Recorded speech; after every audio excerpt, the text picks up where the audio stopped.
Alors, mesdames, messieurs, bonsoir. J'ai le plaisir à vous retrouver pour discuter du thème Après Barkhane, quel avenir au Sahel? Ce soir, j'ai le plaisir de retrouver quatre personnalités. Vous voudrez bien nous excuser dans la mesure où Madame Nadine Machikou a quelques difficultés pour l'instant à se connecter. Donc, nous recevons ce soir Bruno Clément-Bollet, général de corps d'armée en deuxième section, consultant international sur l'Afrique, ancien directeur de la coopération de sécurité et de défense au ministère de l'Europe et des Affaires étrangères. Mamadou Ismaïla Konaté, avocat au bureau du Mali et de Paris, ancien ministre de la Justice du Mali. Ali Tounkara, docteur en sociologie, directeur du Centre d'études sécuritaires et stratégiques au Sahel. Alors, bien que Madame Machikou ne soit pas encore parmi nous, je me permets toutefois de la présenter au préalable. Madame Machikou est agrégée de sciences politiques, professeure des universités, directrice de séminaires à l'École supérieure internationale de guerre de Yaoundé. Et nous nous ferons bien évidemment un plaisir de l'accueillir en espérant que ces problèmes de connexion pourront être résolus au plus vite. Il est évident que le tocsin du départ de l'opération Barkhane n'a évidemment pas encore sonné. Le processus de désengagement après quelques 8 années de présence est complexe et difficile à séquencer dans la durée.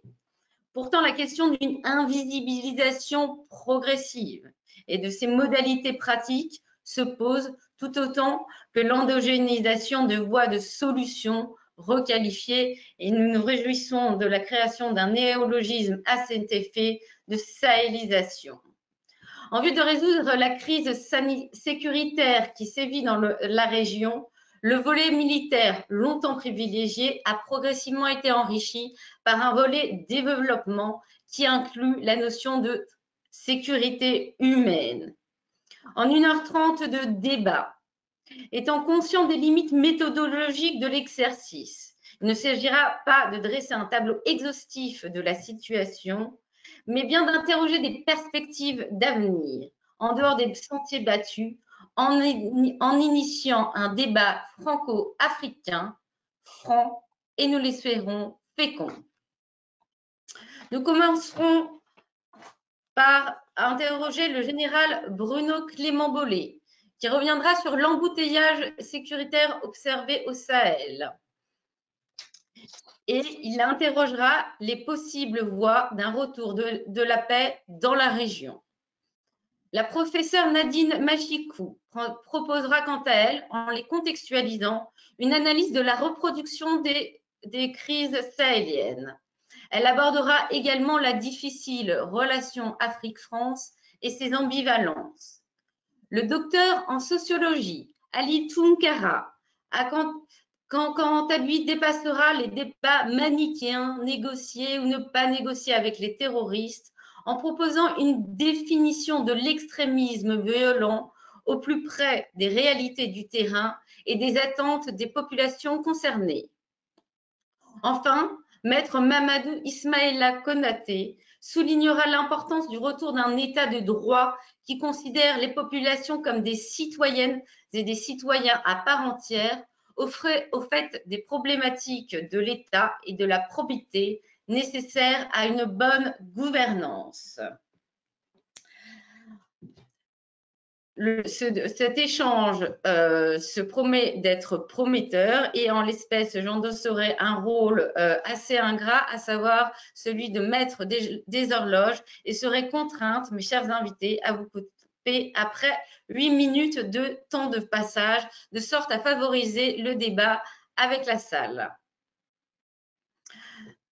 Général, l'embouteillage sécuritaire pose un vrai problème de lisibilité. Comment conjuguer de manière pertinente les efforts des uns et des autres en évitant l'effet de dispersion? Peut-on éradiquer, selon vous, le djihadisme au Sahel? Qu'est-ce que cela signifie et quelle est la finalité recherchée et pour quelle cible? Sur quel ordre sécuritaire s'appuyer après le départ de Barkhane? Quelle perspective d'avenir au Sahel en dépassant bien évidemment les seules considérations d'ordre sécuritaire? Le retour de la paix est-il possible dans la région et sur quel fondement l'appuyer? Alors évidemment, vous voudrez bien me pardonner de vous poser d'un coup cette salve de questions, mais il n'y a pas d'autre solution lorsque l'on passe par la voie de la visioconférence. Je vous laisse la parole. Merci beaucoup et je suis très honoré de votre invitation. J'en profite d'ailleurs pour saluer les autres intervenants. C'est avec une grande humilité que j'aborde ce difficile et délicat sujet. Après Barkhane, quel avenir pour le Sahel? Comme on le voit, la formulation du sujet met sur le même plateau Barkhane et l'avenir du Sahel. Ça pourrait laisser penser d'une certaine prédominance de la dimension sécuritaire sur la question sahélienne. Nous savons bien qu'il n'en est rien. Mais il est vrai que le sujet très pesant de Barkhane tend à obscurcir ou plutôt à orienter quelque peu notre réflexion sur l'avenir de l'espace sahélien. Aussi, je vous propose de centrer mon propos autour de 3 réflexions. D'abord, il faut parler de Barkhane, son évolution et surtout l'après-Barkhane. Ensuite, j'évoquerai les perspectives d'avenir au Sahel. Enfin, je tenterai de répondre à la question de savoir si un retour de la paix est possible au Sahel et à quelles conditions. À propos de Barkhane, tout d'abord, permettez-moi de rappeler sa mission et donc le sens de la présence militaire française au Sahel. Il s'agit bien de la lutte contre le djihadisme. Un très bref rappel. Par la demande des Sahéliens, la France est intervenue en 2013 pour barrer la route à une force djihadiste menaçant la capitale du Mali en engageant une force, Serval, force de reconquête du terrain, elle-même remplacée très rapidement par Barkhane, force d'occupation du terrain. Mais Barkhane n'a pas vocation à rester indéfiniment, d'où la stratégie suivante qui a été définie par la force. 1. Stopper l'avancée djihadiste. 2. Constituer et renforcer progressivement une coalition pour éradiquer le djihadisme. 3. Replacer la stratégie sécuritaire dans une stratégie globale visant au retour à la paix et à la sécurité au Sahel. 4. Transférer progressivement la responsabilité de la lutte contre le djihadisme aux forces locales.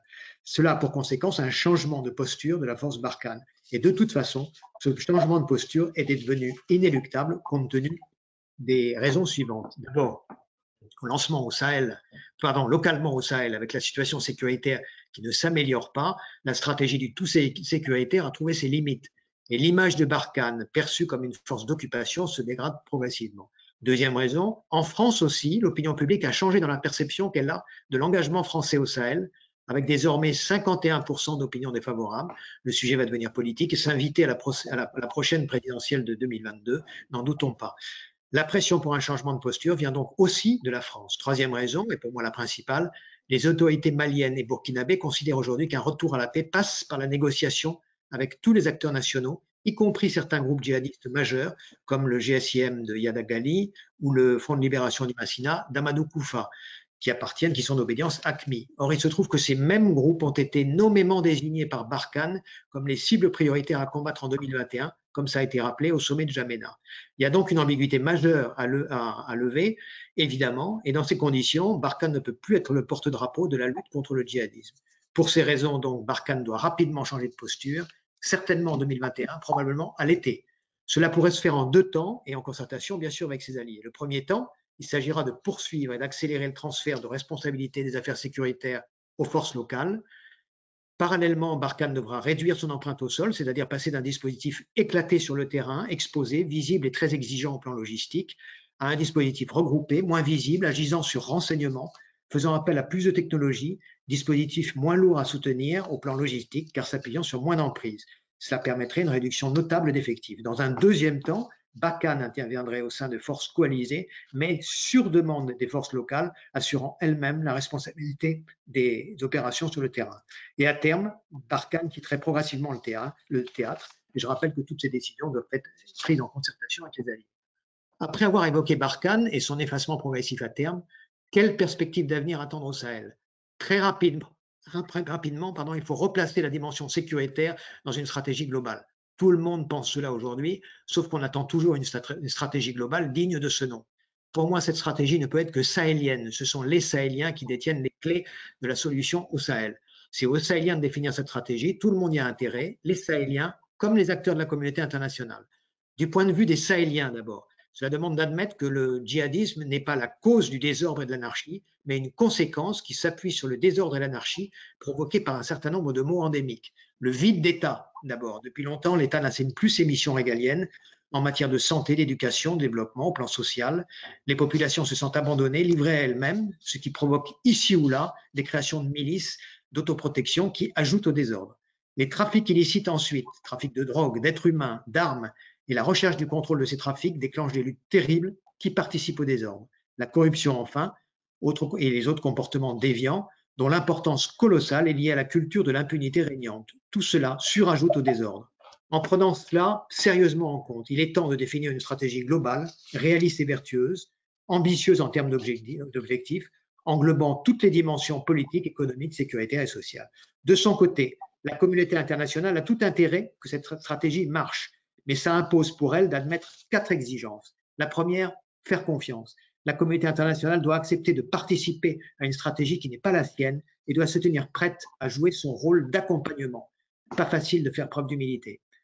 Ensuite, la communauté internationale doit aussi donner les moyens, ceux d'une véritable mise à niveau politique, sécuritaire, économique, sociale. On sait la faiblesse des États concernés. Il faut arrêter de donner au compte-gouttes de façon condescendante.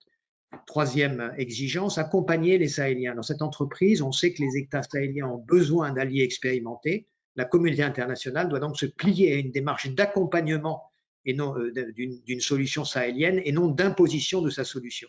Enfin, quatrième exigence, être patient. Il faudra du temps, car cela ne peut se faire que sur le temps long, difficile à accepter quand on a l'habitude d'exiger tout et tout de suite.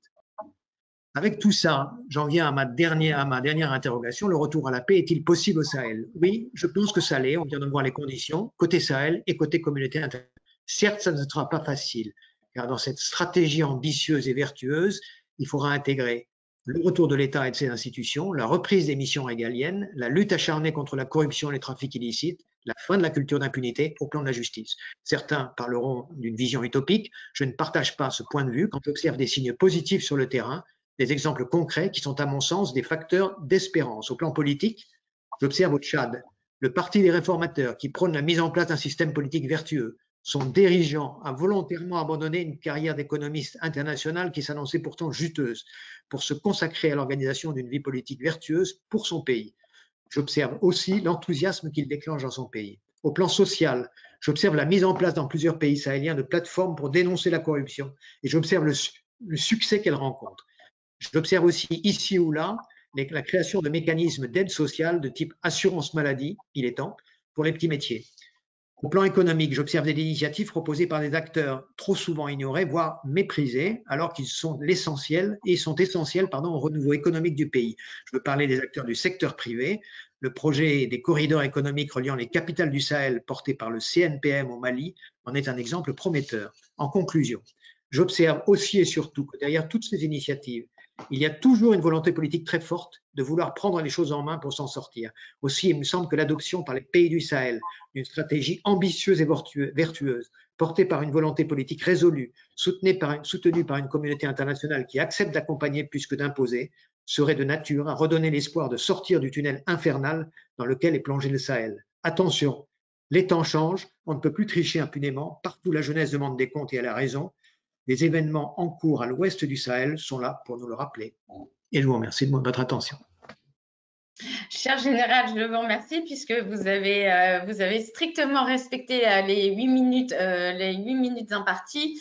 Bien évidemment, vous avez rappelé une ligne qui n'est pas nécessairement des plus fréquentes, qui est celle de l'humilité, de l'accompagnement, de l'écoute à l'endroit des Sahéliennes et des Sahéliens.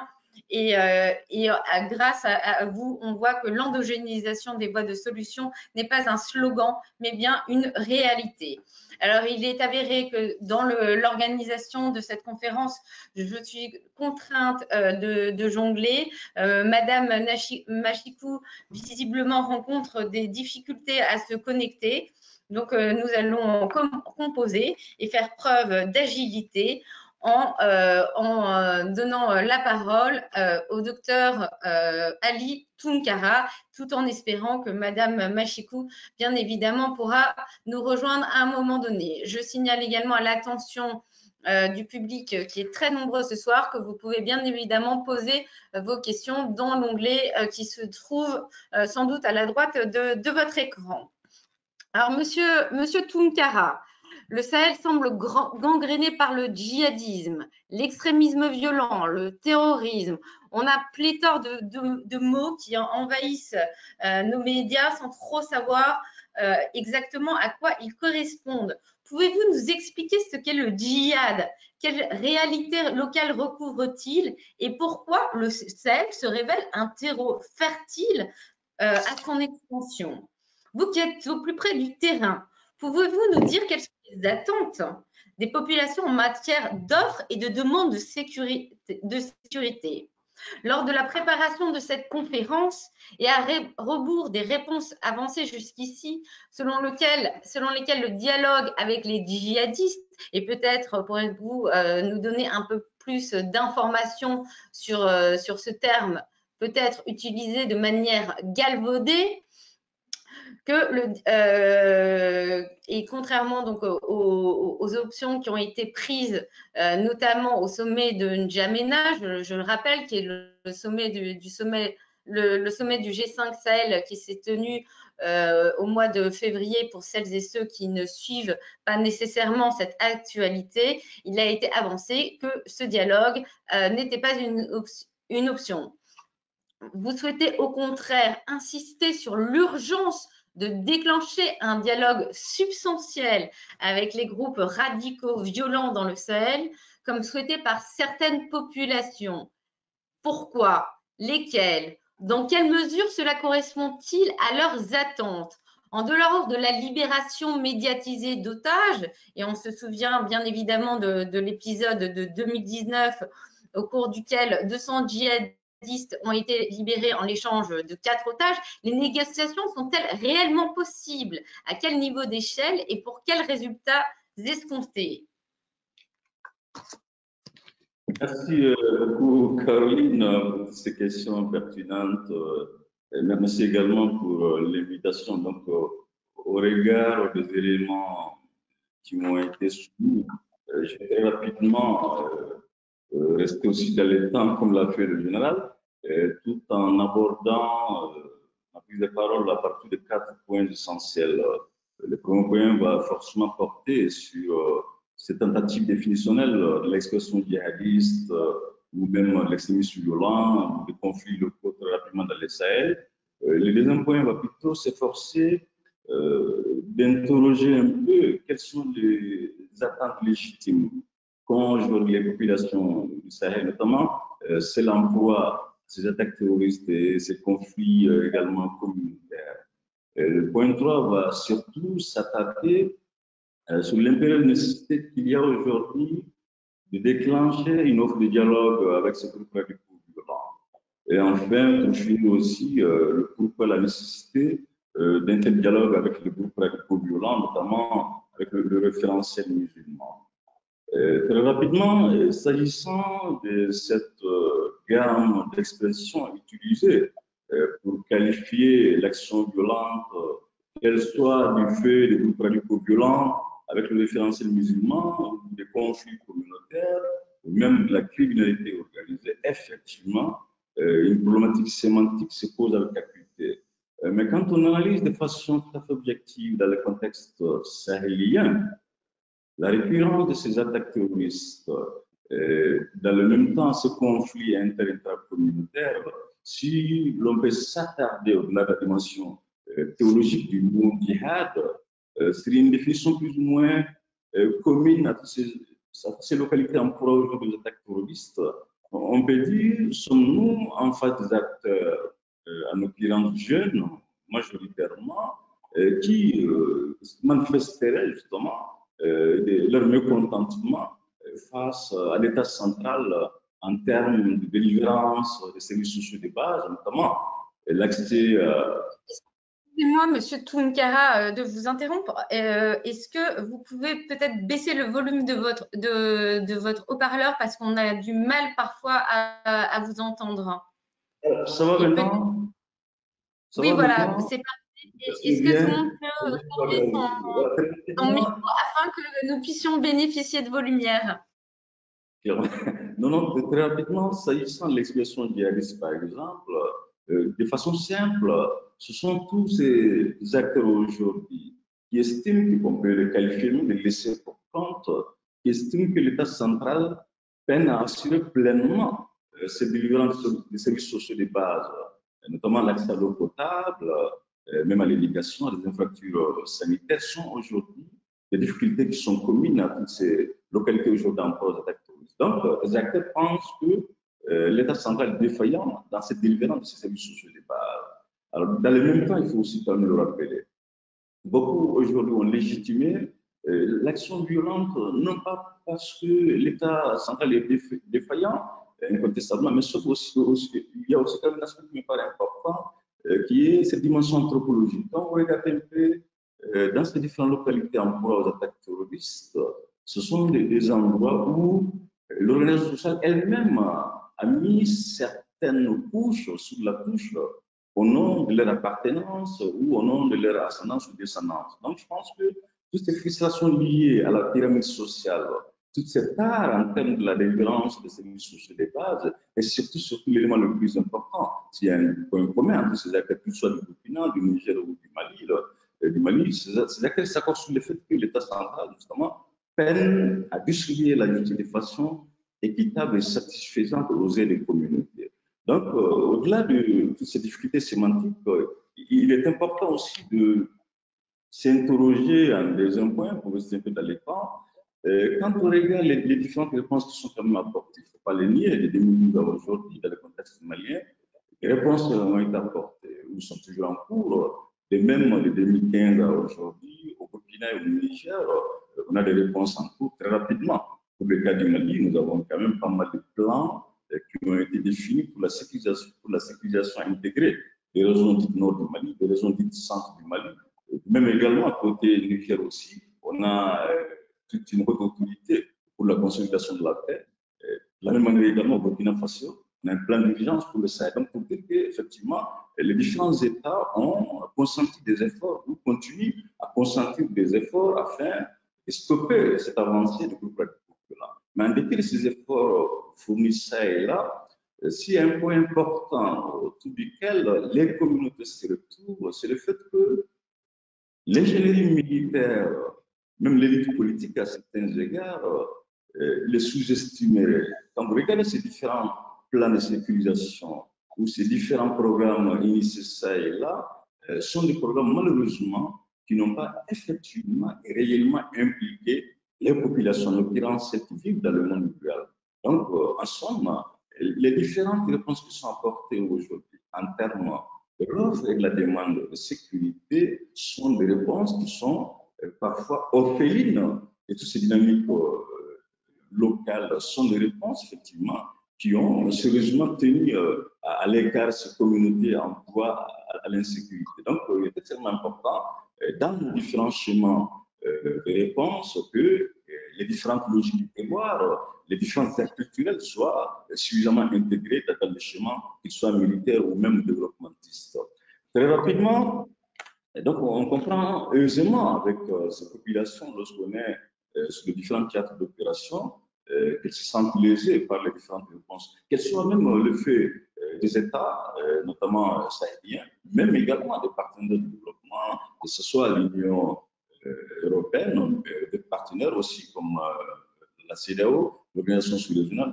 Toutes ces réponses elles sont certes nécessaires, mais malheureusement, elles n'ont pas suffisamment intégré toutes ces dynamiques locales afin d'impacter positivement sur le quotidien des populations.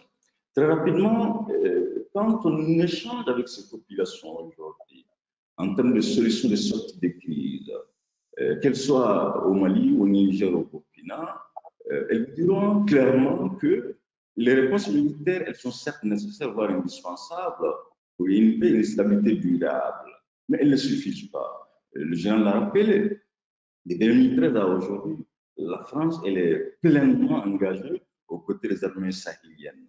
Et quel engagement, certes, a permis d'assister à un début d'accalmie, il ne faut pas le nier, elle se reconnaît dans le long temps. Mais malheureusement, en dépit de ces différents efforts fournis par les États concernés, par les partenaires, en l'occurrence la force battante française, aujourd'hui, les populations elles-mêmes Quand vous regardez la nature des acteurs de violence, on assiste quand même à une irrigation des acteurs. Il n'y a pas que les terroristes. On a du mal à différencier un terroriste d'un bandit armé d'un acteur qui serait dans un conflit communautaire ou d'un sécessionniste, un ex-rebelle. Donc, cette imbrication d'acteurs de la terreur fait que difficilement les réponses qui sont apportées peuvent permettre à ces populations d'assister à une paix durable. D'où toute la pertinence aujourd'hui aussi de ces populations d'ailleurs de déclencher effectivement une offre de dialogue substantiel avec ces groupes violents. Si vous regardez un peu dans le contexte malien. Alors, Monsieur Tounkara, bien évidemment, nous arrivons aux 8 minutes de votre intervention. Madame Machikou n'est pas en possibilité de se connecter. Donc, je pense que nous pourrons approfondir un certain nombre des points que vous avez soulignés. Ce qu'il était important, je pense, de retenir, c'est qu'effectivement, il y a une confusion avérée, en tout cas côté français, qui mélange bandits, petite criminalité, djihadisme, etc. Et ce sont des points sur lesquels peut-être il conviendra de revenir un petit peu plus en détail, considérant qu'au niveau local, il y a bien évidemment des accommodations entre les dits djihadistes et les populations, ce qui complexifie la situation en dehors des personnes qui ont été désignées comme devant être les ennemis numéro 1 à décapiter en les personnes de Iyad Akrali et d'Amadou Koufa. Et ce sont peut-être des questions qui reviendront de la part des gens qui nous écoutent ce soir. Alors, je profite, puisque je suis aussi contrainte de faire preuve d'agilité, considérant que bien ce soir, nous nous retrouvons et bien qu'avec des hommes, 2 jours après la fête consacrée aux droits des femmes, eh bien, nous serons obligés de faire avec. Hein, vous m'excuserez du peu. Mais je lis des questions de la part des internautes et qui, pour certains, ne savent pas exactement ce qu'est Barkhane et ce qu'est le Sahel. Alors, peut-être que bien évidemment, ce sont des questions sur lesquelles vous souhaiterez revenir un peu en profondeur. Barkhane, bien évidemment, c'est l'opération française qui a succédé en 2014 à l'opération Serval et le Sahel, en l'espèce et dans la conférence qui nous réunit aujourd'hui, eh bien, concerne les pays du G5 Sahel. Et donc, que sont la Mauritanie, le Mali, le Niger, le Tchad, et je pense n'en avoir oublié aucun, et le Burkina Faso. Voilà. Si bien évidemment, et si d'aventure vous aviez d'autres questions à poser en ce sens, afin que le cadre de notre conférence vous apparaisse plus clair, bien évidemment, nous vous donnerons de plus amples détails. Alors, nous allons avancer avec vous, Maître Konaté. Alors, bien évidemment, on va avoir eh bien, peut-être cette béance à combler comme nous le pourrons, et peut-être que ce sera un sujet de discussion entre nous par la suite, et en fonction également des questions des internautes, à savoir le difficile dialogue entre la France et l'Afrique, voire les Afriques. Et nous assistons aujourd'hui à des épisodes anti-français au Sénégal, pays voisin du G5 Sahel.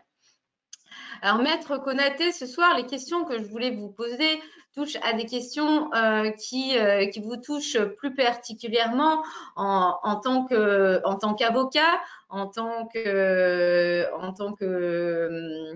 ancien ministre de la Justice, et vous avez souhaité intervenir plus particulièrement sur les questions constitutionnelles. sur la réforme de l'État, de l'État de droit et de la bonne gouvernance. Alors, c'est vrai que ce sont des questions qui sont fondamentales et qui sont extrêmement discutées de la part des experts, mais qui, personnellement, et là je parle en tant que femme, parfois me laissent sur mon quant à soi, car je ne vois pas très bien en quoi cela peut améliorer le panier de la ménagère, mais sans doute pourrez-vous nous donner de plus amples explications en ce sens. Alors, les questions que vous avez souhaité traiter aujourd'hui, c'est quel nouvel État et quelles institutions devraient accompagner le changement au Sahel? Comment créer les conditions d'une représentation et d'une représentativité au plus près des attentes des citoyennes et des citoyens et de leur environnement dans un contexte de compétition électorale et bien évidemment au Mali, mais pas seulement dans le contexte que chacun connaît ou que peut-être nous devons rappeler, puisque le Mali a subi un coup d'État en août dernier. Comment favoriser, selon vous, l'expression démocratique dans des pays parfois déterritorialisés? Alors, vous m'excuserez de ce mot qui est un peu technique, qui signifie bien, que l'État n'est pas en capacité d'exprimer pleinement son autorité sur l'ensemble de son territoire. Quels sont les préalables de cette expression démocratique? Comment créer les conditions de la participation citoyenne face aux enjeux locaux, nationaux, mais également internationaux? Je vous remercie de répondre à l'ensemble de ces questions et de nous avancer des solutions pour avancer dans la voie de la bonne gouvernance.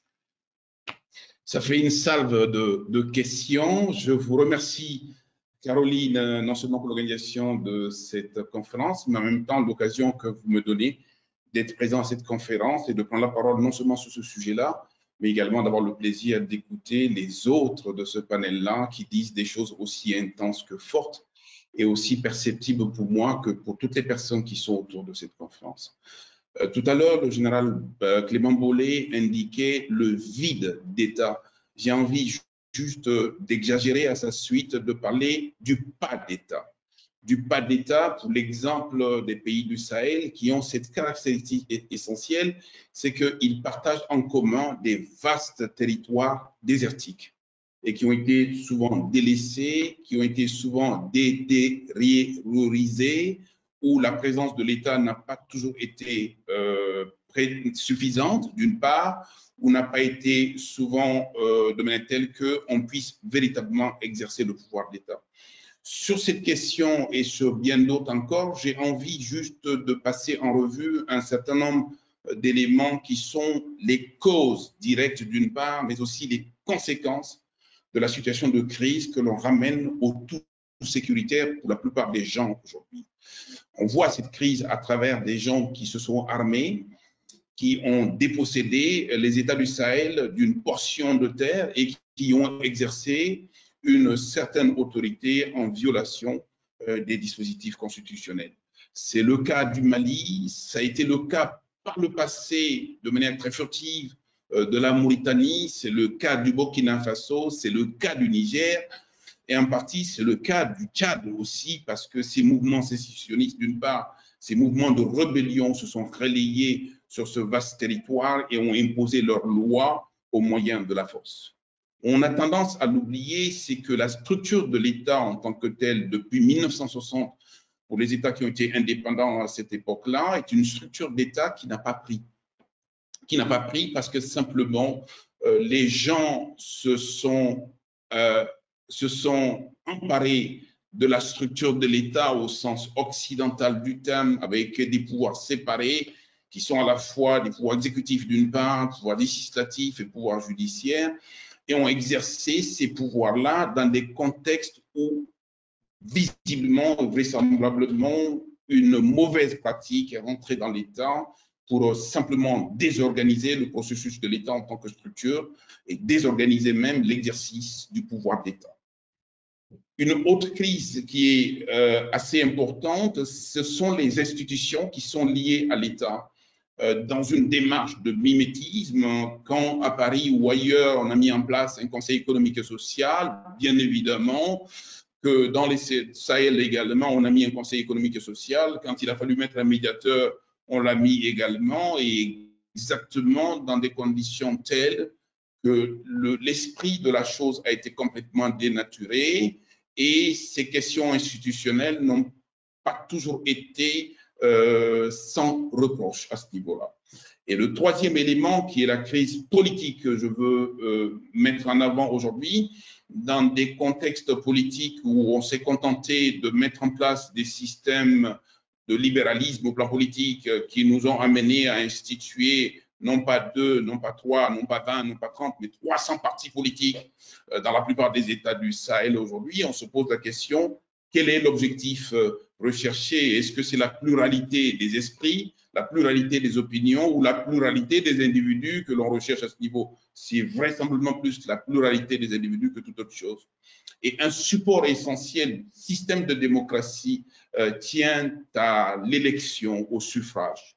Et depuis 1960, quand vous prenez le processus, il n'y a pas une seule réussite. Je parle là de la plupart des États du Sahel et ramenés à la francophonie, à l'exception de quelques États anglophones qui ont été souvent à l'origine de la mise en place de systèmes de processus électoraux relativement bien réussis, mais auparavant, ils n'ont pas été sans crise aussi.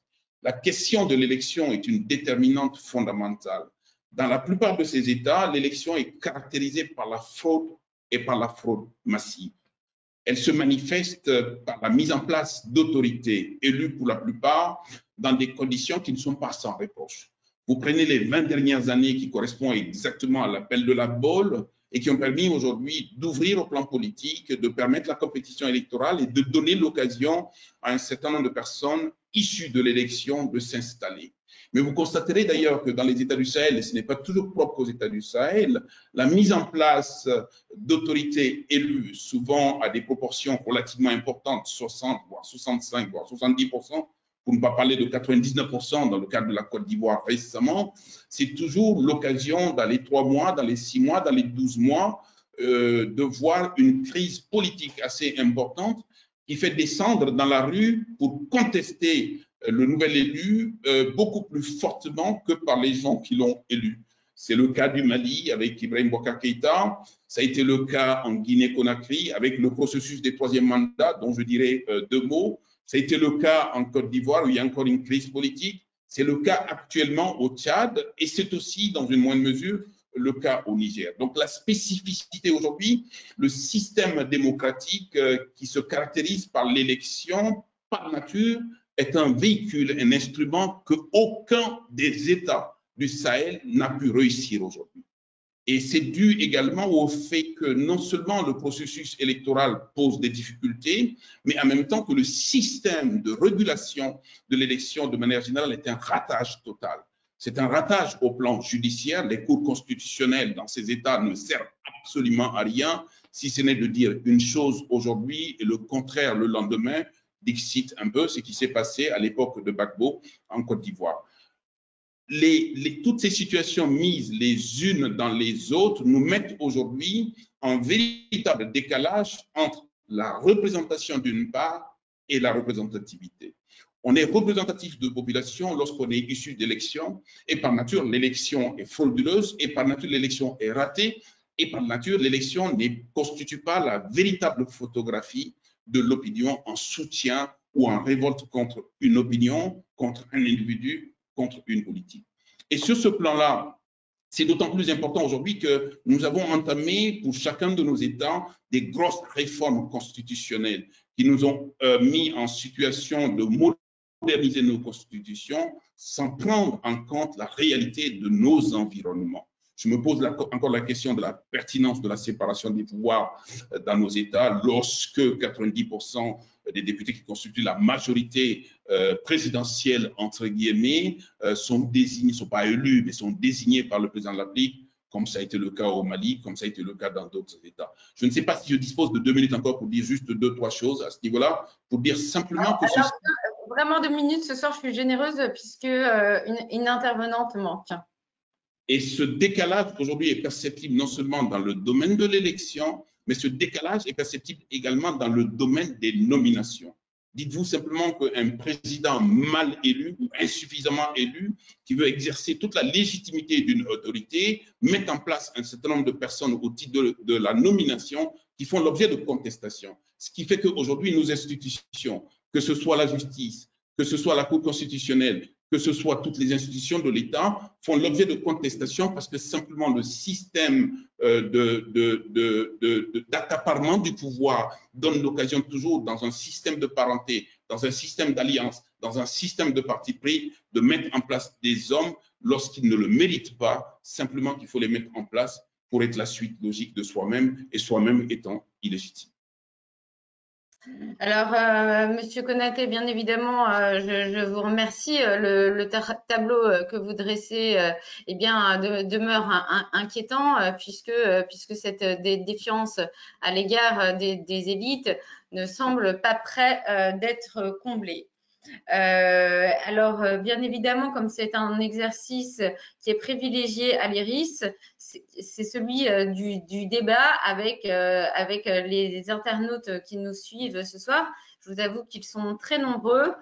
Alors, peut-être juste pour rappel, Ali Tunkara, beaucoup sont déçus parce qu'ils n'ont pas pu apprécier la qualité sonore de votre intervention.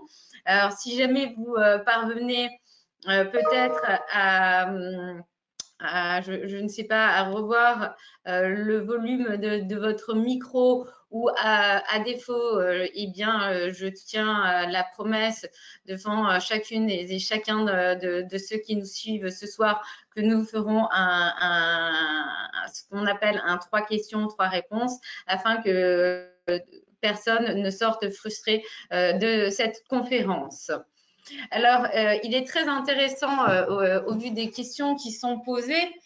Je trouve c'est que globalement, elles restent d'ordre sécuritaire, alors qu'on ne cesse bien finalement de dire il faut sortir du tout sécuritaire justement pour proposer des solutions qui soient plus inclusives et qui répondent aux besoins des populations. Mais bien évidemment, je suivrai eh bien, les questions qui ont été posées. Alors, le général Bruno Clément Bollet, plusieurs questions à votre attention. Alors, bien évidemment, je ferai en sorte que chacun d'entre vous puisse préciser sa pensée. Comment appréciez-vous le bilan des missions de formation et d'entraînement des armées sahéliennes que l'Union européenne et d'autres partenaires internationaux ont déployés au Sahel depuis plusieurs années? Je réponds tout de suite. Vous répondez tout de suite. D'accord, très bien.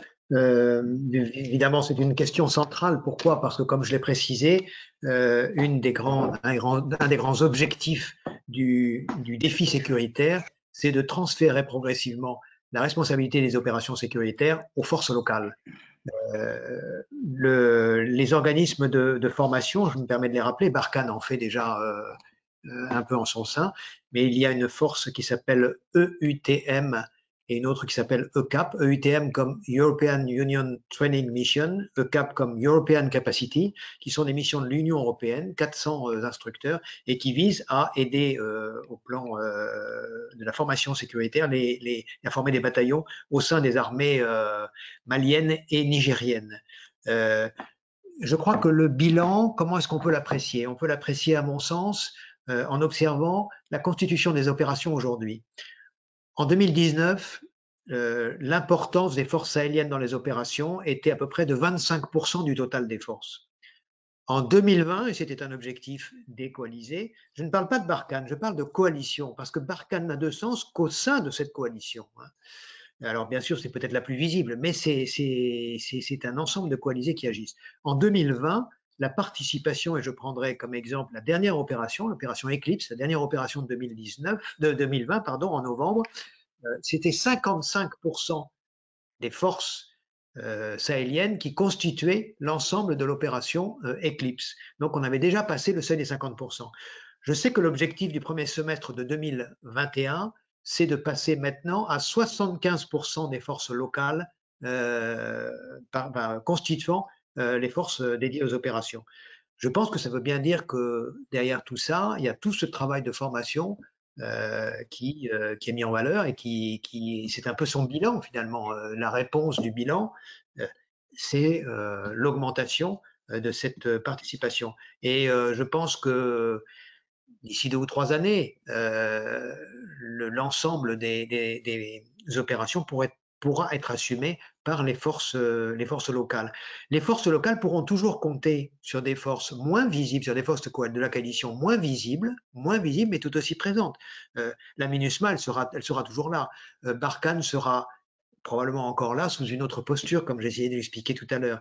Les missions européennes aussi probablement. Donc les Sahéliens pourront compter sur cette aide. Mais ce qui est important à mon sens, c'est de passer à la responsabilisation des opérations. C'est ça qu'on vise. Et il me semble qu'au rythme où vont les choses, eh bien d'ici 2 ou 3 ans, on peut espérer aboutir à des résultats intéressants dans ce domaine. Général, je vous remercie. Une question à Ali Tunkara.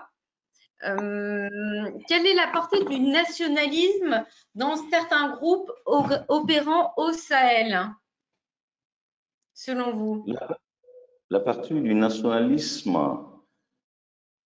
Est-ce que peut-être les autres intervenants peuvent couper leur micro le temps que M. Tunkara prenne la parole afin que nous puissions l'entendre? Je vous remercie. Merci. Vous dites, Caroline, la partie du nationalisme dans... Je n'ai pas bien suivi la question. Alors, c'est la question d'un internaute.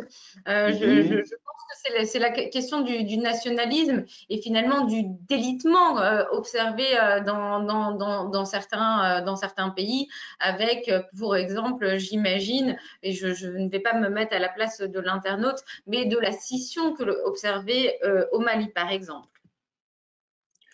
Non, je pense que c'est vrai qu'on ne peut pas s'attarder seulement sur le seul fait du nationalisme sans pour autant mettre en dialogue tout un ensemble de facteurs pour comprendre davantage les dynamiques conflictuelles. Je le disais à l'entame de mon propos que dans le contexte sahélien, en particulier malien, sommes-nous en face d'une imbrication, enfin, en face d'une connexion entre les acteurs de la violence.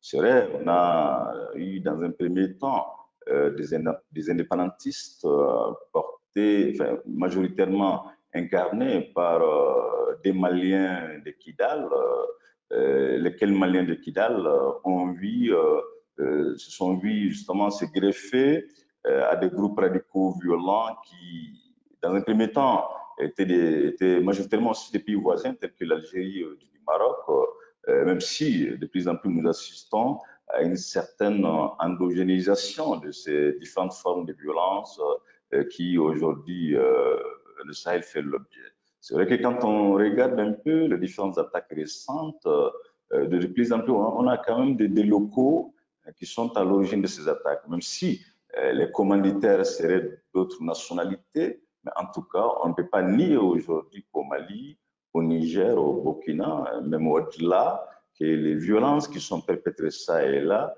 seraient exclusivement l'œuvre des acteurs qui seraient venus d'ailleurs. Je crois que c'est de méconnaître aujourd'hui les dynamiques conflictuelles. Mais dans le même temps, il faut quand même aussi le rappeler. La difficulté aujourd'hui réside dans le fait que à comment différencier une attaque de connotation communautaire d'une attaque de connotation terroriste. C'est tout l'enjeu en réalité. C'est vrai, on peut se hasarder d'étiqueter certaines attaques. Est-ce que cela vous a surpris? Cela vous a semblé pertinent que l'on parle de décapitation de Iyad Agrali et d'Amadou Koufa? Parlons un peu franchement. Non, je pense que c'est presque surprenant. C'est là quand même que beaucoup de Sahéliens s'interrogent sur l'agenda qu'a la France dans le Sahel. Ce sont quand même des demandes qui ont été expressément exprimées par les Sahéliens. À titre de rappel, il y a eu des assises en 2017 au Mali. Les conclusions de quelles assises ont mis en évidence cette nécessité de déclencher le dialogue avec ces groupes radicaux violents. Même également, fin 2020, des Maliens ont pris la parole lors du dialogue national inclusif où ce recours au dialogue a été également brandi, comme récemment également au Burkina. Mais malheureusement, quand on regarde les différentes réponses qui sont proposées par les partenaires, en l'occurrence la France, ça interroge la question des finalités recherchées finalement, parce qu'on ne peut pas venir en aide à des États souverains en les mettant sur la touche. C'est vrai, je reconnais tous les efforts aujourd'hui qui sont en cours en termes de formation des armées sahéliennes. Même là également, il y a quand même des interrogations pertinentes lorsqu'on interroge l'élite militaire africaine. Lorsque cette élite militaire africaine, notamment sahélienne, formule de façon claire à ce qu'elle soit dotée pas de moyens aériens, on va plutôt l'envoyer de troupes supplémentaires. À en croire aux propos des officiers sahéliens dans le couloir, les demandes qui sont satisfaites ne sont pas forcément celles formulées par ces militaires africains. Donc je crois qu'il y a quand même un décalage entre les besoins réellement exprimés par les populations africaines, par les armées sahéliennes et les demandes qui sont proposées par les partenaires, en l'occurrence l'Union européenne. Donc je crois qu'il est extrêmement important qu'on sorte de ces dénis, de dire qu'attention, si la France est dans le Sahel en termes de soutien, elle doit être quand même attentive aux solutions endogènes. Mais quand on a écouté le président Macron lors du sommet d'Indiamena, incontestablement, ce n'est pas à lui déjà de remettre en cause une offre proposée par les Sahéliens, mais dans le même temps, si vous vous rappelez, lors du sommet du G7, le président Macron et Mme Merkel vont même jusqu'à proposer l'extension du G5 à d'autres États. Donc, tout cela légitime cette théorie conspirationniste. Tout cela légitimerait d'ailleurs que la France, en l'occurrence, aurait un agenda différent de celui proposé dans le Sahel. Je vous remercie pour cette question. Maître Konaté, je vais rebondir sur la question d'un autre internaute qui interroge la question du coup d'État. Qu'en pensez-vous? Est-il de nature à rétablir la confiance de la part de la population? Et j'ai envie bien évidemment de rebondir sur ce que vient de dire Aline Tounkara.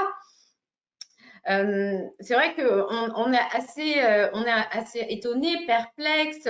Y a-t-il des agendas cachés ou non? Ça, de toute façon, l'histoire nous le dira et nous le verrons dans les semaines à venir. Mais quand on a un Premier ministre de transition en la personne de Mokhtar Ouane qui annonce sur la chaîne de France 24 qu'il faut négocier avec les terroristes, hein, on est toujours dans le cœur un peu névralgique de cette question de quel avenir au Sahel, avec quels acteurs travailler, comment créer les conditions d'une action à laquelle faisait référence le général Bruno Clément Bollet. Et aujourd'hui, assez étonnamment, il nous affirme bien, que l'on peut négocier, discuter avec les terroristes tout en les combattant. Alors, nous sommes un petit peu perdus. Qu'en est-il? Comment si bien évidemment, vous souhaitez vous exprimer sur un sujet de nature extrêmement politique? Alors, il y a deux choses. Vous m'avez interrogé sur la question du coup d'État. Je pense qu'aujourd'hui, la question se pose du point de vue de la légalité. En même temps, sur l'opinion du gouvernement de la République du Mali exprimée par le chef du gouvernement, qui a mis en avant le fait que la nouvelle doctrine du Mali est à la fois de négocier et de combattre. Sur la question du coup d'État, et je reviens donc à mes propos de tout à l'heure en ce qui concerne le respect de l'intégrité des institutions républicaines d'une part, mais le respect de la loi et du droit. Et c'est vrai qu'en République du Mali, on a été souvent pris en flagrant délit de rupture de l'égalité du point de vue des institutions. On est déjà dans ce pays à 4 d'État et c'est un perpétuel recommencement. On rétablit toujours une constitution pour dire que le coup d'État est un crime, pour à la limite s'affranchir donc de cette disposition impérative, pour faire le coup d'État, s'installer et reprendre encore avec une nouvelle constitution. Et quand vous regardez d'ailleurs dans l'ensemble des États du Sahel à ce niveau, mais au-delà du Sahel, l'un des acquis depuis 1960 reste simplement la question du coup d'État, du renversement par la force et par la violence en vue de s'installer. C'est un processus aujourd'hui qui est condamné par la communauté internationale, qui connaît une suite, même si, encore une fois, on peut véritablement renforcer ses conséquences au plan de la loi, notamment criminaliser davantage et poursuivre au plan universel sur cette question-là. Ça donne l'occasion de ne pas s'arrêter uniquement sur des sanctions économiques et politiques. Ça donne l'occasion, exactement comme des crimes contre l'humanité, comme des crimes de guerre, de poursuivre les auteurs au plan pénal et sur la base de l'universalité. Le deuxième élément qui est le plus important à ce niveau, c'est que dans ces États du Sahel et autour des regroupements régionaux et sous-régionaux, il faut que l'on arrive véritablement à nous installer dans des situations où on peut dégager des critères de convergence constitutionnelle. La question du renversement violent est un des éléments, mais la question de la fraude électorale doit être aussi criminalisée, tout comme la prise en otage du système politique à l'intérieur de nos États. Voyez-vous, j'indique un certain nombre de pistes aujourd'hui qui nous permettent aujourd'hui de nous consolider véritablement au plan politique d'une part, au plan constitutionnel, au plan institutionnel. Pour revenir donc à la position qui a été exprimée par le chef du gouvernement, je pense qu'aujourd'hui, le Sahel a cette spécificité qu'il n'appartient pas aux États du Sahel. En le disant, c'est juste dans le cadre de la démonstration intellectuelle que je le dis. Lorsque vous êtes en situation de difficulté, au titre de la coopération sécuritaire, vous faites appel à d'autres qui viennent stationner leurs forces, qui viennent stationner leurs militaires et qui viennent mener le combat sur le territoire du Sahel aujourd'hui. On n'a pas le droit de décider tout seul de ce que l'on fait au Sahel. Cette opinion doit être dite de manière à ce que les Maliens, y compris ceux qui aujourd'hui se mettent en travers de cette coopération pour appeler aujourd'hui à ce que l'on se prenne en main tout seul, il faut qu'ils soient conscients simplement des conséquences qui peuvent en découler. Cette situation n'a pas commencé qu'au Mali. Hier, d'autres territoires ont été attaqués et sur ces territoires, les soldats maliens ont été en stationnement et ont mené le combat à ce niveau. Je pense que dans une démarche aujourd'hui de cohésion, d'échange, on doit pouvoir certainement définir une doctrine qui est la doctrine des États du Sahel, mais une doctrine qui peut être partagée avec les uns et les autres qui sont aujourd'hui dans des forces coalisées. Je ne suis pas ce battant-guerre qui va demander à ce que toutes les forces rentrent chez elles et que l'on puisse se battre sur le terrain, parce qu'avant que les forces ne viennent, on était tout seul sur le terrain, on a vu le résultat.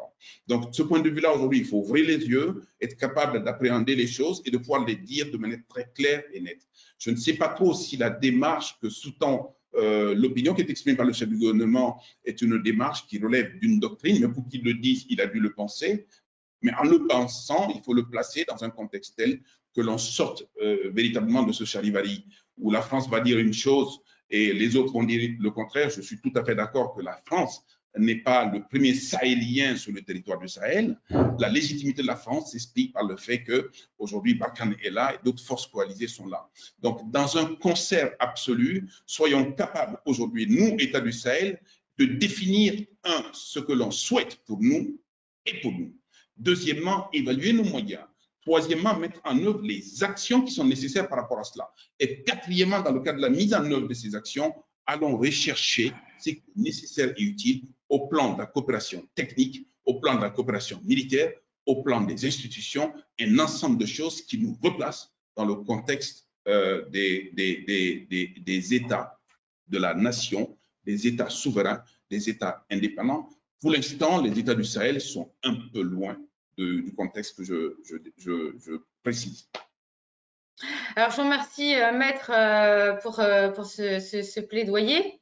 Si vous me permettez l'expression, ce qui permet d'appréhender la situation de manière bien plus complexe, parce que c'est vrai qu'on a tendance parfois un peu à antagoniser les relations.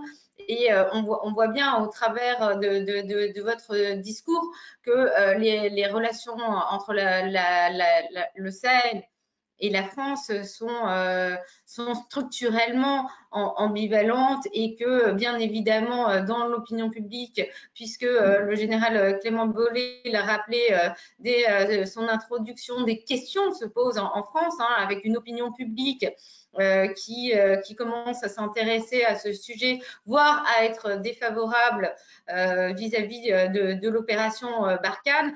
Merci d'avoir un petit peu complexifié ce tableau en montrant comment, même si on n'a pas nécessairement encore complètement trouvé les voies de ces modalités pratiques, des manières de travailler ensemble. Alors là, j'ai une question. Peut-être que d'ailleurs certains d'entre vous ne seront pas nécessairement d'accord. Je lis parmi les questions des djihadistes et je laisserai à chacun la possibilité d'y répondre. Quels sont les États étrangers et ou africains qui soutiennent les djihadistes? Et in fine, la question sous-jacente qui peuvent soutenir, même si on sait que la question est bien plus complexe, eh bien, un discours anti-français comme on a pu le voir s'exprimer au moment de manifestations à Bamako. Je vous laisse répondre.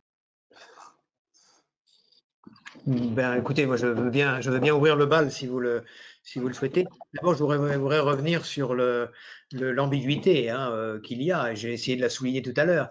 D'un côté, Barkhane désigne sa cible, Yadak Ghali et Amadou Koufa. Pourquoi? Parce qu'ils sont d'obédience à Al-Qaïda, tout le monde le sait. Mais aussi, il faut le souligner, c'est pour ça qu'on peut aussi comprendre la position de certaines autorités maliennes, ce sont des Maliens.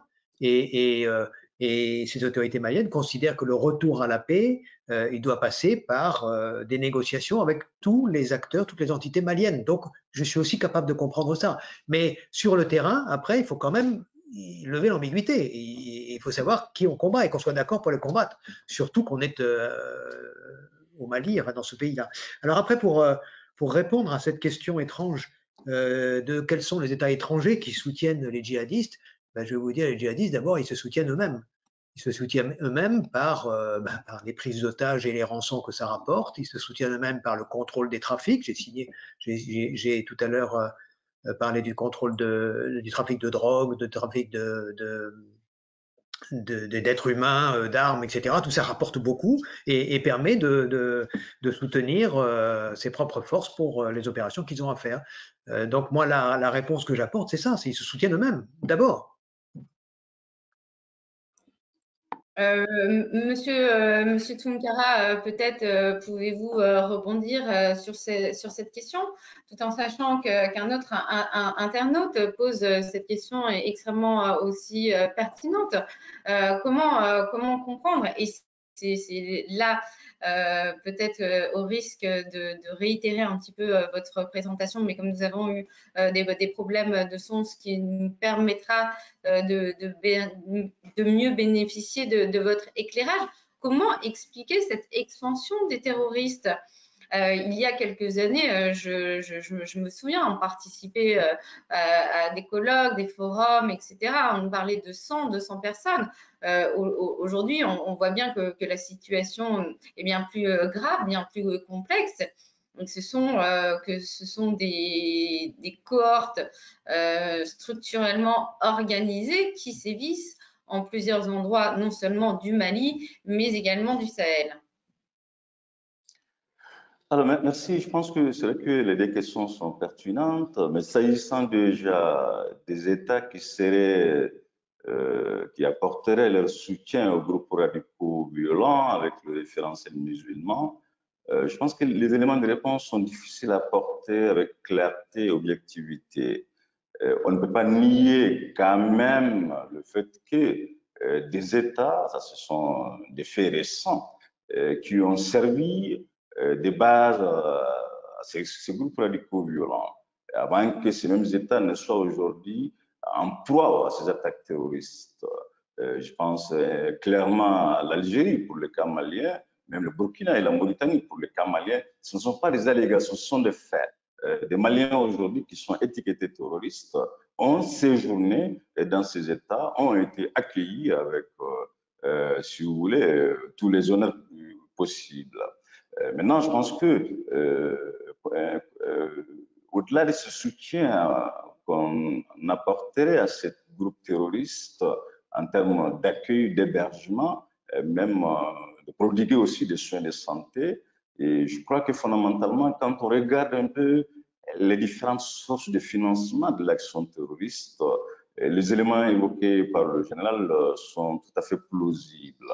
Maintenant, la difficulté, justement, pour rebondir un peu sur cette question d'Al-Qaïda, quand vous prenez Al-Qaïda, aujourd'hui incarné par Iyad Aghali, Hamadoun Koufa, dans les trois parties, le Mali, le Burkina et le Niger, vous aurez du mal. Excusez-moi, on va juste préciser pour le public qui ne connaît pas nécessairement cette nébuleuse que Ahmadou Koufa est à la tête de la Katiba Massina hein, et qui donc est plus particulièrement localisée dans le centre Mali. Voilà, merci pour la précision. Mais je pense que c'est quand même important de préciser également à nos auditeurs que aujourd'hui, les acteurs qui sont inscrits dans le cadre procédure de l'accord d'Alger sont quand même des acteurs qui ont des accointances avec Al-Qaïda, qui ont même combattu sous la bannière Al-Qaïda en 2012-2013, très récemment. Donc, naturellement, comment voulez-vous aujourd'hui dire que Iyad Aghali, Hamadoun Koufa seraient l'aidé à combattre sans, justement, avec tous les moyens possibles. Mais je pense que n'oublions pas quand même aujourd'hui des acteurs qui rythment la coordination du mouvement de l'Azawad, qui sont clairement dans un processus de réconciliation dans le contexte malien, ont eu ou ont toujours justement des complicités aujourd'hui avec ces acteurs. Donc, c'est d'où toute la pertinence aujourd'hui de proposer cette offre de dialogue avec Hamadoun Koufa et Iyad Aghali. On a vu quand même, pour rappel, dans un cas récent en Afghanistan, l'attitude des États-Unis dans un premier temps, au bout du tunnel, on a fini par négocier avec ces mêmes talibans qui, dans un premier temps, les États-Unis étaient réticents de déclencher un tel dialogue. De la même manière également, quand on regarde ces tensions liées aux attaques au terrorisme en Algérie, la Mauritanie à côté, tous ces États, les débits d'accalmie auxquels ils font l'objet est obtenu à la suite de ces dialogues déclenchés avec ces groupes radicaux. Donc je pense que M. Konaté a raison de dire qu'il est important de tenir compte également de l'avis des partenaires qui sont au chevet du Sahel aujourd'hui. Mais attention, quand on vient en aide à des États souverains, au nom de la diplomatie, au nom du rapport d'égal à égal, on n'a pas à les mettre sur la touche. Et je pense fondamentalement, beaucoup d'autres États ont bénéficié de soutien lorsqu'ils faisaient l'objet de ces attaques terroristes. Mais ces États, malheureusement, ces États, heureusement pour eux, n'ont pas été mis sur la touche. Dans le contexte sahélien, je reconnais toutes ces difficultés liées à la mauvaise gouvernance, toutes ces insuffisances auxquelles les militaires font l'objet en termes de formation, en termes d'équipement, mais en dépit de toutes ces insuffisances, il est extrêmement important que les demandes formulées par ces populations sahéliennes, les besoins exprimés par ces armées sahéliennes soient en lien avec les différentes aides qui sont proposées aujourd'hui. Quand vous interrogez l'élite militaire sahélienne, elle vous dira qu'elle n'a pas demandé à ce qu'on l'envoie une force Takuba, mais plutôt qu'on la dote de flotte. L'élite sahélienne, quand vous la demandez aujourd'hui, elle vous demanderait de demander à ECAP Sahel, à tous ces soutiens de l'Union européenne, de s'inscrire dans des visions et des stratégies communes. Lorsque chaque État propose son approche pédagogique, la France a ses approches, l'Allemagne a ses approches. Donc, le 28 pays de l'Union ont des approches et des pédagogies différentes. Donc, au bout du tunnel, nous assistons à une pagaille pédagogique au terme de toutes les formations reçues. Je pense que ça, ce sont des demandes qui sont quand même clairement exprimées quand on est en contact de ces différentes zones d'emploi à l'insécurité aujourd'hui. Donc, je pense qu'il est de la responsabilité de l'élite politique sahélienne de clarifier ces questions, entre autres, avec le président Macron. C'est vrai, le général a bien fait de rappeler le fait que de plus en plus, ces armées africaines sont pleinement associées aux différentes opérations qui sont menées ça et là. Mais quand on regarde quand même de façon objective, les différentes victoires remportées par la force Barkhane ces derniers temps sont des victoires qui donnent l'impression, en tout cas, d'isoler les armées africaines. Incontestablement, ça ce sont des faits. Mais je pense qu'il est extrêmement important, lorsqu'on est dans un partenariat, d'accepter cette posture d'égal à égal. En toute objectivité aujourd'hui dans le contexte africain, prenez juste le cas du G5 Sahel pour finir. Les différents fonds qui sont alloués au G5 Sahel, vous allez me dire que les États concernés sont corrompus. C'est une certitude. Mais en quoi ces États sont exclus de la gestion des fonds qui sont quand même alloués? Ce sont des fonds quand même qui sont détenus par des sociétés de prestations. Mais je pense qu'à défaut de mettre ces fonds à disposition de ces États, il faut quand même les associer dans l'usage qu'on en fait. Ce n'est pas pour rien que lors du sommet de Pau, le président burkinabé a même demandé au président Macron qu'on lui dise les montants exacts dans les caisses du G5. Vous voyez, c'est ridicule pour un État souverain. Mais je pense que lorsque ces questions ne sont pas gérées, nous allons continuer à accuser la France, nous allons continuer à incriminer ces États faillis, mais tout en passant autour de l'essentiel qui est effectivement cette prise en compte des demandes réellement exprimées par ces États et non de les considérer comme des États qui seraient incapables de définir leur offre de demande de sécurité. Alors, je vous remercie, Monsieur Tounkara. Vous avez souligné des choses qui me semblent très importantes. Effectivement, la différence de représentation de cette question sahélienne, si on peut s'exprimer ainsi, entre les différents pays européens. En effet, les représentations de la France ne sont pas celles de l'Allemagne, qui ne sont pas celles du Portugal.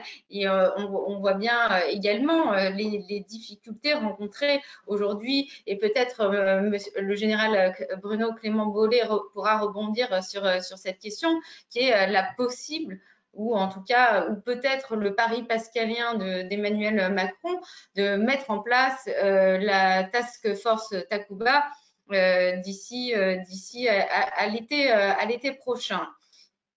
Toutefois, vous voyez bien que l'exercice de prospective et de perspective d'avenir est toujours une manière de mieux parler des questions présentes. Alors, Monsieur Maître Konaté, moi j'aurais aimé, avant de donner la parole au général Bruno Clément Beauvais, que vous reveniez sur cette question des négociations, de ces dissensions auxquelles on a assisté de manière publique, bien évidemment, entre les prises de position du président Emmanuel Macron et de celles des autorités maliennes de transition qui, dit-on, ont beaucoup plus travaillé et apporté de résultats que l'ancien gouvernement d'Ibeka, qui sans doute a dû goûter avec beaucoup de plaisir ces différentes paroles et remarques. Alors, avant aussi que vous vous exprimiez sur cette question, parce que l'heure tourne et parce que les questions sont nombreuses, hein, et je remercie toutes celles et tous ceux qui nous suivent. Malheureusement, nous ne serons pas en capacité de répondre à l'ensemble de ces questions. Une me semble assez intéressante, tout en étant bien évidemment ayant un parti pris assumé. Que faut-il faire pour que les États du Sahel puissent organiser des élections crédibles et transparentes sans la main de la France, hein? Ce qui suppose que, bien évidemment, la France est toujours prise à partie dans les dites élections. Oui, tout à fait. En fait, c'est l'arlésienne. On en parle, on ne la voit pas et on pense que sa main est partout, ses pieds sont partout. Et en définitive, ça nous empêche de réfléchir par rapport à nous-mêmes, ça nous empêche de nous prendre en main et ça nous empêche de décider. Vous voyez, le débat qu'il y a tout à l'heure, moi j'entends très bien les propos du docteur Ali Tounkara, mais en fait, cette problématique se ramène visiblement au fils légitime du neveu qui vient porter secours au fils légitime pour sauver la concession familiale. Tant que nous sommes à même de devenir des vrais Sahéliens, c'est-à-dire des Nigérians, des Maliens, des Burkinabés, des Tchadiens et puis des Mauritaniens, et que l'on est capable d'abord de parler entre nous, de savoir ce que l'on veut, d'évaluer nos actions, nos moyens, et de définir la direction que l'on veut prendre, pour le reste, on ne demande qu'aux cousins à venir à nos côtés et non pas à jouer le premier rôle. Et chaque fois que vous avez tendance à laisser votre tête tout seul, il y a bien des gens qui vont se donner le droit de vouloir vous raser sans votre tête et sans votre présence. C'est toujours la difficulté. Voyez-vous, de Paris, aujourd'hui, on pense encore qu'une élection est tributaire de la direction que va donner le président Macron ou pas. Je pense aujourd'hui qu'on a quand même vu des processus électoraux aujourd'hui. Le plus souvent, c'est que nous-mêmes, nous piétinons l'élection, nous fraudons dans l'élection, et visiblement, c'est une tare de l'état de droit. Et tant qu'on n'a pas compris dans ces pays, dans ces États, que la question de la justice, la question du droit, la question de la loi sont des fondamentaux pour lesquels on doit donner encore le maximum d'efforts, on ne finira pas justement à se retrouver dans des situations de tête à queue. La difficulté dans notre pays, voyez-vous, quand le Premier ministre arrive à s'exprimer pour exprimer une opinion en termes de doctrine aujourd'hui, on a tendance à penser, oui, mais est-ce qu'il est suffisamment légitime en situation de transition pour dire ce qu'il dit? Or, son fondement, c'est de dire qu'il y a eu un dialogue national et que la perspective qui a été tracée est celle-ci. Mais c'est parce que même sur nos évidences, même sur nos opinions, on hésite encore en parlant. Quand on pose la question et que les gens sont investis de pouvoir et prérogatives, ils hésitent encore à dire quelle est la direction que l'on prend. Si elle est militaire, elle est militaire. Si elle est négociation, elle est négociation. Si elle est à la fois militaire et négociation, il faut juste être droit derrière comment on dit encore, derrière j'oublie l'expression, pour dire exactement au nom du Mali ce que l'on veut ou ce que l'on ne veut pas. Je ramène toujours à la question de l'état de droit. C'est indispensable. Parce que dans ce pays, on a tendance à violer la règle de droit, à violer la loi et à se prévaloir de légitimité que l'on n'a pas, à se mettre en avant la légalité que l'on viole tous les jours. C'est ça la difficulté majeure. Depuis la période du régime qui a été renversé, je n'ai eu de cesse de dire que tant que nous n'avons pas une doctrine claire, nette et précise par rapport à la crise sécuritaire que nous vivons sur l'ensemble du territoire du Sahel aujourd'hui, on n'ira pas loin. On s'est réunis encore à N'Djamena, faites le bilan, qu'est-ce que l'on s'est dit, où on va, qu'est-ce qui est amélioré depuis? Rien, absolument rien. On s'étonne qu'on vienne nous dicter la direction, mais on oublie simplement que nous-mêmes, on ne sait pas dans quel sens il faut y aller. Nos soldats sont dans des situations aujourd'hui où, vous l'avez indiqué, monsieur le général, quand sur le terrain encore, il y a une instruction A dans la poche A et une instruction B dans la poche B, et que vous êtes surpris par l'adversaire, vous ne savez pas quelle est la stratégie, mais l'adversaire vous descend sur le terrain. C'est clair, net et précis. Au même moment qu'on dit qu'il faut négocier, on ne sait pas qui négocie, on ne sait pas avec qui on négocie, on ne sait pas sur la base de quoi on négocie. La demande fondamentale de Koufa et de Iyad Agali, c'est quand même un État islamique. C'est quand même la mise en place d'une charia. Au moins sur ce plan, Ibrahim Boubacar Keïta a été clair, a fixé une limite stricte. Est-ce que cette limite vaut encore? Deuxièmement, s'il faut négocier, est-ce qu'il faut rapatrier ces Maliens-là sur le territoire national pour parler avec eux? Mais parler de quoi? Si on se contente simplement de dire que le dialogue national a prédit qu'il faut aller dialoguer, mais quand vous ne savez pas sur quoi vous allez dialoguer, avec qui vous allez dialoguer, comment et sur quelle période vous allez dialoguer, le préalable serait ne serait-ce qu'un cessez-le-feu. Ouvrons aujourd'hui une période de trêve de 3 mois, de 6 mois. S'il faut dialoguer véritablement, il faut que chacun y aille d'effort en effort pour qu'aujourd'hui on puisse sauver ces territoires du Sahel, sauver ces Sahéliens et sauver encore ce qui reste de je vous remercie, maître. C'est extrêmement intéressant d'entendre chacun d'entre vous. Je regrette, hein, Nadine Machikou a essayé tant bien que mal de se connecter. Voilà, malheureusement, nous ne pourrons bénéficier de sa lecture ce soir, mais bien évidemment, nous pensons à elle et à sa frustration d'avoir préparé et de ne pas pouvoir être des nôtres. Il est vraiment intéressant de noter que, en réalité, la question, les questions de l'avenir du Sahel ou plus immédiatement du quotidien, eh bien, sont l'objet de débats. Je souhaiterais, Général, non pas vous donner le mot de la fin, mais nous nous approchons pas à pas eh bien de la fin de cette conférence. Je voudrais savoir un petit peu, vous, quelle est votre lecture de cette ambivalence finalement Afrique-France, hein, puisque on en est même à avoir à des effets cosmétiques, sinon rhétoriques, transformer les relations franco-africaines à Afrique-France, peut-être pour essayer d'évacuer un passé qui n'est pas toujours ou pas facile à assumer.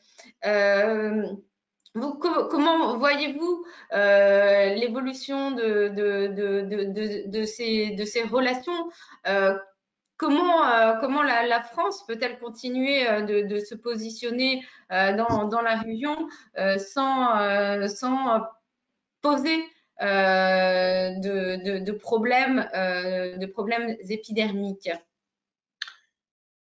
Merci de me poser cette question très, très délicate, auquel je pensais d'ailleurs avoir en partie répondu. Je voudrais auparavant peut-être revenir un petit peu sur les propos teintés d'une certaine amertume du docteur Tongara. Je comprends tout à fait son propos. Je voudrais juste rappeler, je pense que d'une certaine façon, il a raison, Barkhane est trop visible. Barkhane est trop visible et aujourd'hui, compte tenu de la situation qui se passe au Sahel, on ne peut pas continuer comme ça. C'est ce que j'ai de montrer. Je crois que Barkhane l'a intégré, j'espère qu'elle l'a intégré, je crois qu'elle l'a intégré et je pense que aujourd'hui, les évolutions du dispositif, tel que j'ai pu le présenter tout à l'heure, vont dans le sens d'une moindre visibilité. Je voudrais revenir quand même sur cette opération Eclipse. L'opération Eclipse, je pense que c'est en ça que je dis que le docteur a raison. Barkhane a trop communiqué sur ce sujet-là. L'opération Eclipse, c'est 55% de Maliens, de Nigériens et de Burkinabés pour 45% du reste du monde. L'opération, elle était menée par eux. Elle a eu un très très beau bilan. Ce beau bilan, il est avant tout à apporter au crédit des forces sahéliennes qui étaient présentes. Et je peux vous assurer que ces soldats-là, ces soldats sahéliens, ils savent mourir au combat comme tous les autres soldats. Ils sont courageux. De ce point de vue-là, n'ayons aucun doute.